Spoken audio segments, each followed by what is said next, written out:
ഒരു ത്രില്ലർ സിനിമയിലേക്ക് പ്രേക്ഷകനെ അടുപ്പിക്കാൻ ഏറ്റവും കൂടുതൽ പങ്കുവഹിക്കുന്ന കാര്യങ്ങളിലൊന്നാണ് അതിൻ്റെ സ്റ്റോറി ലൈൻ. അത് എത്രത്തോളം വ്യത്യസ്തമാകുന്നു അത്രയും ആളുകൾ അതിലേക്ക് എത്തിക്കൊണ്ടേയിരിക്കും. അത്തരത്തിൽ വ്യത്യസ്തമായ ഒരു സ്റ്റോറി ലൈനുള്ള ഒരു ത്രില്ലർ സിനിമയുമായിട്ടാണ് നമ്മൾ ഇന്ന് വന്നിട്ടുള്ളത്.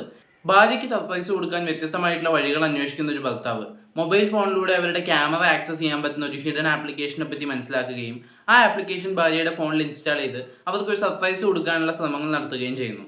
എന്നാൽ പിന്നീട് ഈ ആപ്ലിക്കേഷനിലൂടെ അയാൾ കാണുന്ന അറിയുന്ന പല കാര്യങ്ങളും വളരെ ഞെട്ടിക്കുന്ന സംഭവങ്ങളായിരുന്നു. അതിന് പിന്നാലെയുള്ള അയാളുടെ അന്വേഷണവും തിരിച്ചറിവുകളും പിന്നീട് ഈ കഥ സഞ്ചരിക്കുന്ന ട്വിസ്റ്റുകളും ടേണുകളും വലിയ സസ്പെൻസുകളും ഒക്കെ പറയുന്ന സിനിമയാണ് അധോമുഖം.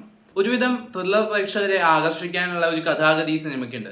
ആ കഥ തന്നെയാണ് ഇതിന്റെ ഏറ്റവും വലിയ സ്ട്രെങ്ത്തും. അതിനെ സ്ക്രിപ്റ്റിലേക്ക് കൊണ്ടുവന്നപ്പോൾ ചെറിയ ചെറിയ പാളിച്ചകൾക്കപ്പുറത്തേക്ക് അത്യാവശ്യം നല്ലൊരു സ്ക്രിപ്റ്റായിട്ട് മാറ്റിയെടുക്കാൻ അവർക്ക് സാധിച്ചിട്ടുണ്ട്. ഈ സിനിമയുടെ ഏറ്റവും വലിയ പോസിറ്റീവും ഇതിന്റെ കഥയും തിരക്കഥയും തന്നെയാണ്. ആദ്യ അവസാനം വലിയ ലാഗ് അടിപ്പിക്കാതെ അത്യാവശ്യം ട്വിസ്റ്റുകളൊക്കെ നന്നായിട്ട് പ്ലേസ് ചെയ്ത് വളരെ ടേൺസ് ഇങ്ങനെ കണ്ടിന്യൂസ്ലി കൊണ്ടുവന്നുകൊണ്ടേ ഇരിക്കുന്ന ഒരു സ്ക്രിപ്റ്റാണ് ഈ സിനിമയുടേത്. അഭിനേതാക്കളുടെ പ്രകടനം വളരെയധികം മോശമായിട്ട് തോന്നി. എന്നാൽ മേക്കിങ്ങിലേക്ക് വരുമ്പോൾ ആവറേജ് ലെവലിലൊക്കെ അവർ കൊണ്ടുപോയിട്ടുണ്ട്. സംഗീതം, എഡിറ്റിംഗ് തുടങ്ങിയിട്ടുള്ള ഡിപ്പാർട്ട്മെന്റ്സിലൊന്നും വലിയ അത്ഭുതങ്ങളൊന്നും അവർക്ക് കാണിക്കാൻ സാധിച്ചിട്ടില്ല.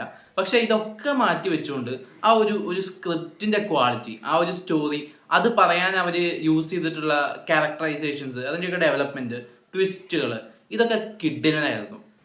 ഒരു ക്രൈം സസ്പെൻസ് ത്രില്ലർ മൂഡിലൊക്കെ പോയിട്ട് പിന്നെ കുറെ കഴിയുമ്പോൾ ഇത് സൈക്കോളജിക്കൽ സൈഡിലേക്കൊക്കെ വരുന്നുണ്ട്.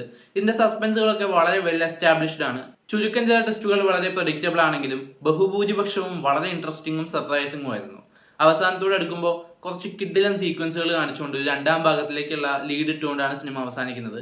അഭിനേതാക്കളുടെ പെർഫോമൻസിലും മേക്കിങ്ങിലും കുറച്ചുകൂടി ശ്രദ്ധ പുലർത്തുകയാണെങ്കിൽ ഈ സിനിമ തന്നെ ഒരു ഗംഭീര വിജയമാവുമായിരുന്നു. ഇതിന്റെ രണ്ടാം ഭാഗത്തിന് വലിയ സാധ്യതയുമുണ്ട്.